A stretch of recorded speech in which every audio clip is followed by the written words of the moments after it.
Last December 2025 mga idol ay minit namin yung aming mga kaibigan dito sa Borno dahil interesado sila na makalipat sa company namin. At ito na nga yung araw na hinihintay namin na bunga ng aming panalangin. Hindi na rin kami nagsayang ng oras para ma-welcome sila. Pagkatapos ng 2 buwan nilang rendering ay kasama na namin sila. Sana tapusin nyo yung vlog para mapakinggan nyo naman sila. Kung ganito yung trabaho mo sa Pilipinas man o dito sa Czech, tapusin mo yung vlog na to idol. Idol, ipopost natin to sa social media, okay lang?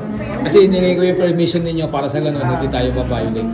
Okay, mga idol, meron tayong bisita ngayon dito. Kararating lang nila ngayon. Mainit-init pa.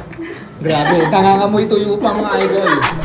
Ayan, na-interview natin sila. Bali, mag-asawa sila. Nandito na sila ngayon sa Hopi. Kasama na namin sila ngayon. Ano pangalan natin, idol? Ako nga pala si Alpon Malaban. Ako ay taga Batangas. Shoutout nga pala sa aking mga tropa dyan sa Pauresia at saka sa Pilipinas. Yes, ako naman si Jansen Malabanan from Palawan. 1 year and 8 months na dito sa Czech Republic. Salamat at nakalipat kami sa Hopi. Yun lang, thank you. So ngayon idol, magtatrabaho kayo ngayon sa Hopi. Anong posisyon ninyo sa Hopi ngayon? Ang posisyon ko sa Hopi ay warehouse speaker.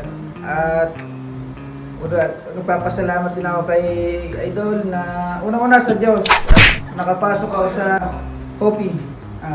Salamat mo marami. Kayo po ma'am, ano po ang trabaho natin? Ako ay isang control, quality control. Yun. Thank you talaga, Idol. Lord. Walang problema. Salamat sa Magtayo ka ng agency dito. So, yun lang mga idol. Ngayon, ang setup nila mag-asawa, naging ano na sila ngayon, local hire. Yan, local hire sila kasi galing sila ng ibang company. Tama? So, yun, maraming salamat. Yan, okay. So, yun lang. Thank you and God bless ha. Salamat din marami. Yeah. Kain na tayo. Ano yan, may mga dumating tayo. Uy! Ngayon, Teddy Boy. Teddy Boy. Fist bump. Yan. Fist bump. At kung napakinggan mo yung short interview natin sa kanilang mag-asawa, mag-comment ka lang ng how to apply at baka isa ka na matulungan namin at makasama sa trabaho dito sa aming company. Walang iba kundi ang Hopi. At ngayon mga idol, sila na yung pangalawang couples dito sa Hopi Procio. Local hire sila at galing ng ibang company dito sa Czech. Hanggang dito na lang mga idol ang vlog natin at kakain na kami. Thank you for watching. God bless.